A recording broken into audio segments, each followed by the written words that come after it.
बिस्मिल्लाहिर्रहमानिर्रहीम। असल बात से मैं इकबाल जंजूर। नाज़रीन, आज इस्लामी जमहूरिया पाकिस्तान से तो बेशुमार ख़बरें हैं। आज़ाद कश्मीर के हवाले से भी अभी तक जो सिलसिला है धरने का कोटली के अंदर, त्रारखल, मीरपुर और कश्मीर भर में जारी है। लेकिन मैं जो बात करूँगा वो जो हमारी इखलाकी गिरावट है, जो पहले व्लॉग में मैंने कहा था कि जुल्म फस्तायत का सिलसिला इंसानों से बढ़ता हुआ जानवरों तक आ गया। तो उसमें जो सिंध के अंदर जो गुलाम रसूल शर जिसने ऊँट की टांग काटी, और उसके बाद ख़ास करके मीडिया के ऊपर सिंध में जो पीपल्स पार्टी की हुकूमत है, उनके जो स्पोक पर्सन हैं, वो कभी सालेह अलैहिस्सलाम की ऊँटनी की मिसाल देते हैं, कभी जुल्म की बात करते हैं, कभी अल्लाह के अज़ाब को दावत देने की बात करते हैं, कभी कुछ तौबा करते हैं। तो असल मसला या इखलाकी गिरावट का ये नहीं कि उस वडेरे ने ऊँटनी की टांग काटी, क्योंकि ऐसे जालिम लोग, ऐसे चोर, ऐसे करप्ट, ऐसे जो जालिम किस्म के होते हैं, ये हर दुनिया के हर माशरे में, हर मुल्क में पाए जाते हैं। इस तरह से वडेरा या ये जो सरमायादार हैं, ये लोग दुनिया की हर जगह पे पाए जाते हैं। उस वडेरे ने, गुलाम रसूल शर ने जिस ऊँट की टांग काटी, वो मसला नहीं है। वो उसने करना था क्योंकि ज़ाहिर है तरबियत भी ऐसी है, उसका ताल्लुक भी पीपल्स पार्टी से है, भी वो सिंध के अंदर। लेकिन जो असल सवाल पैदा होता है कि उसके बाद हुकूमत ने, कानून ने, आइन ने या इस मुल्क की जो अखलाकियात है, उसने क्या किरदार अदा किया? क्या वहाँ का जो लोकल थाना था, उसने एफआईआर काटी? अगर एफआईआर काटी तो वो उन नाबंदों को गिरफ्तार किया तो क्या सज़ा दी? और फिर ये भी रिपोर्टें, ख़बरें हैं कि वो जो थानेदार थे या इस तरह थे, वो नाम लेने से भी डरते थे। हमारे यहाँ बदकिस्मती ये है कि कुछ ऐसी बातें, ऐसी चीज़ें रवायतन चलती आ रही हैं, जिसे हम ये कहते हैं कि ताज़ियती बयान दे देना या मीडिया पे आके जस्ट फॉर्मेलिटी के लिए बात कर देना या कमेटी बना देना, तो हमें ये लगता है, हम ये कहते हैं जी उसने ये बात कर दी और सब कुछ हो गया। पाकिस्तान में सारे ही ऐसे हैं, चाहे वो नून लीग से हों या पीपल्स पार्टी से हों या किसी से भी, अपने अपने दौर में, अपने अपने टाइम में सारी जालिम फस्तायत हैं, चाहे उनका ताल्लुक अदलिया से हो, इस्टेब्लिशमेंट से हो, ब्यूरोक्रेसी से हो। वही पुलिस वाला जो पिछले दिनों पंजाब के अंदर मुक्के लड़ा लड़ा के ये कह रहा था कि आज मैं यहाँ बोल रहा हूँ, आज मैं बात कर रहा हूँ, आज मैं आंखों में आंखें डाल के आपके सामने खड़ा हूँ, तो ये किसकी वजह से है? ये आपकी वजह से। ये सब झूठ बोल रहा था, ये अवाम को मीठी गोली दे रहा था, ये ऐसे ही वहाँ बैठे लोगों को वो कह रहा था। इसी तरह से लोकली हमारे यहाँ भी जब कोई AC, DC, SP, SHO, IG, DIG या इस तरह से कोई भी शख्स जब ट्रांसफ़र होकर किसी एक जगह से दूसरी जगह आता है, तो चाहे वो प्रेस कॉन्फ्रेंस करे, सहाफ़ियों से गुफ्तगू करे या आम आदमी के किसी इज्तिमा में बात करे या कोई ब्रीफिंग दे, तो वो स्टार्ट यही करते हैं कि हम कुछ भी नहीं हैं, हम आपके ग़ुलाम हैं, हमारी तनख्वाहें आपके टैक्सों से आती हैं, हमारा काम इंसानियत की खिदमत है, हमारा काम आपका तहफ़्फ़ुज़ है। लेकिन तारीख़ गवाह है, आज तक पूरे पाकिस्तान और आज़ाद कश्मीर में किसी थाने से किसी शख्स को इंसाफ़ नहीं मिला, किसी अदालत से किसी गरीब को इंसाफ़ नहीं मिला, और किसी सियासतदान से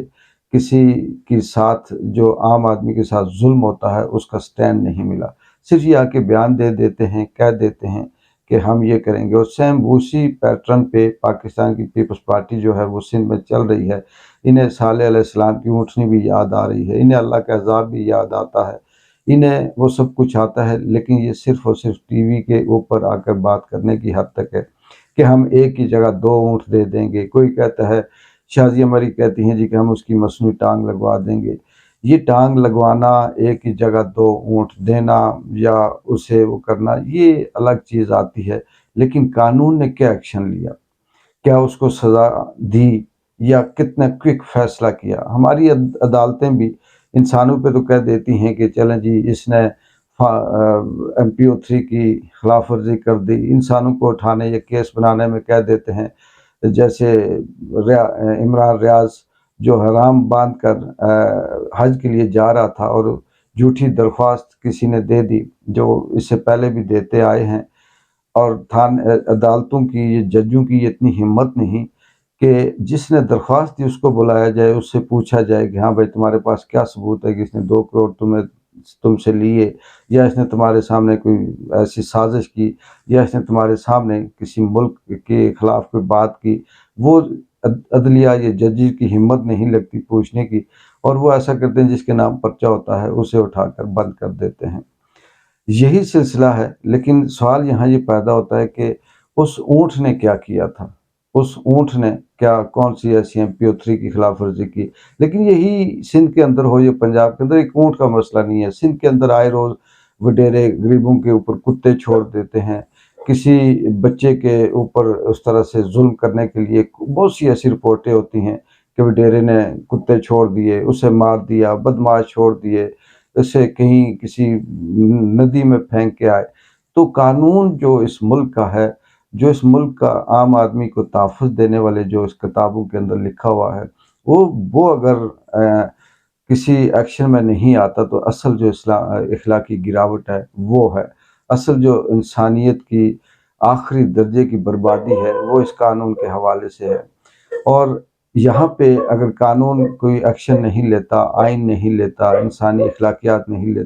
بات کرتی، انسانی حقوق کی تنظیمیں بات نہیں کرتی، تو یہ ساری باتیں صرف اور صرف محض کتابی نہیں، صرف میڈیا کے اوپر آ کر بات کرنے کی حد تک رہتی ہیں، اور یہ اپنے نمبر بنانے کے وہ ہوتے ہیں۔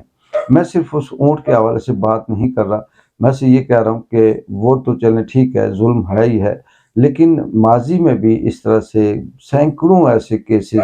میڈیا کے اوپر رپورٹ ہوئے، تو ان سندھیوں نے کیا کیا، ان بلاول نے کیا کیا، زرداری نے کیا ایکشن لیا۔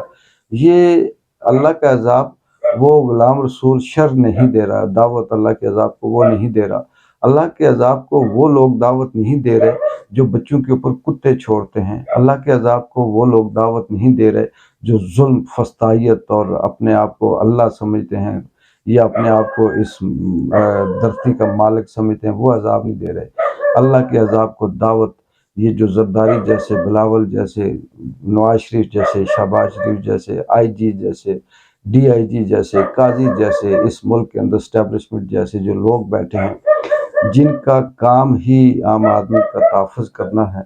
اور وہ خاموشی سے بیٹھے ہوئے ہیں، ٹی وی کے اوپر ایک بیان دے کر سب کچھ اوکے کر دیتے ہیں۔ یہ وہ لوگ ہیں جو اللہ کے عذاب کو دعوت دیتے ہیں، اور یہ وہ لوگ ہیں جو آنے والے وقت میں کسی بھی حوالے سے، کسی بھی طرح سے اگر کوئی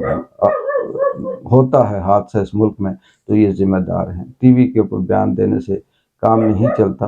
کام چلتا ہے کہ آپ جو مجرم کو وہ سزا دیں جس کا وہ حقدار ہے۔ اگر آپ اسلامی سزا نہیں دے سکتے، جو مذہب کے اندر ہے وہ سزا نہیں دے سکتے، تو کم از کم اپنے بنائے ہوئے کسی رول کے مطابق اس وڈیرے کو یا اس شخص کو جو کتے چھوڑتا ہے، جو ٹانگیں کاٹتا ہے، جو جانوروں کو مارتا ہے، جو انسانوں کو اٹھاتا ہے، جو جھوٹے پرچے دیتا ہے، جو جھوٹے لوگوں کے خلاف ان کے حج رکواتا ہے، جو لوگوں کی بیویاں ان سے چھڑواتا ہے، ان کے خلاف ایکشن کریں تو شاید کہ اللہ تعالیٰ آپ کے اوپر رحمت کر دے۔ ورنہ اللہ کا عذاب ہم جیسے بندے کے ظلم کرنے سے نہیں، اللہ کا عذاب آپ جیسے بندے کا، با اختیار بندے کا خاموش رہنے سے اللہ کے عذاب کو دعوت دینے کے مترادف ہے۔ ایک بار جن جو کو اجازت دیں، اللہ حافظ۔